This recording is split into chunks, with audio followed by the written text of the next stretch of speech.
Hello guys, welcome to our channel. If given 1 by x plus 2 by 3 is equals to 1 by 2x plus 3 by 4, then the value of x is, ఇప్పుడు మనకి find the value of X అన్నాడు, X find out చేయమన్నాడు. ఇప్పుడు మనకున్న ఏటున్నాయి, ఇప్పుడు X terms variables అన్ని one side, అలాగే constants అన్ని వన్ సైడ్ తీసుకొచ్చింది. 1 by x minus 1 by 2x is equals to 3 by 4. 3 by 4, 2 by 3 ఇంటికి తీసుకొస్తే మైనస్ 2 by 3. ఇప్పుడు ముందు ఎల్సిఎం ఫైండ్ అవుట్ చేయాలి, క్రాస్ మల్టిప్లికేషన్ చేయొచ్చు కదా. 9 మైనస్ 8 by 12 అంటే 1 by 12. ఇది 1 by 12ని ఎరగొదిలి దీన్ని ఇలా ఉంచండి. నెక్స్ట్ ఇప్పుడు దీనికి ఎల్సిఎం ఏంటి, 2x minus X by 2x.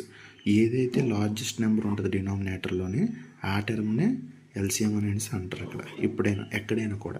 For example 8 10 అని ఉందనుకోండి, ఒకవేళ డినామినేటర్లో 1 by 8 1 by 10 అని ఉందనుకో, దీని ఎల్సిఎం 10 అవుతుంది అన్నది ఫర్ ఎగ్జాంపుల్. అందుకే కాకపోతే మీరు ఫైండ్ అవుట్ చేయాలనేసి అనుకుంటే 2 4s 2 5s 5 అంటే ఇలాగ డివైడ్ అవ్వలేని దాన్ని బట్టి అలా ఉంటుంది. ఎగ్జాక్ట్గా అంటే ఇది ఇలాగేం కాదు, దీన్ని మల్టిప్లై చేసిన ఇదే ఆన్సర్ వస్తుంది పక్కాగానే. Okay, next x by 2x is equals to 1 by 12. 1 by 12 అనేసి అంటే నీకు ఎప్పుడైనా కూడా ఈ ఈక్వల్ టు లెఫ్ట్ సైడ్ ఉన్నవి రైట్ సైడ్ ఉన్నవి రెండింటిని కట్ చేయవచ్చు, అటు ఇటు పంపించుకున్నానే కట్ చేయొచ్చు. షార్ట్ ట్రిక్ అది. ఓకే, ఇప్పుడు మనకి ఏంటి కావాలి, ఎక్స్ కదా కావాలి. ఎక్స్ కావాలంటే 1 by x X. Okay, 1 x ఉంటుంది కదా, ఇక్కడ ఒకటి ఎక్స్ ఉంటుంది. X is equals to 6. therefore the answer is 6.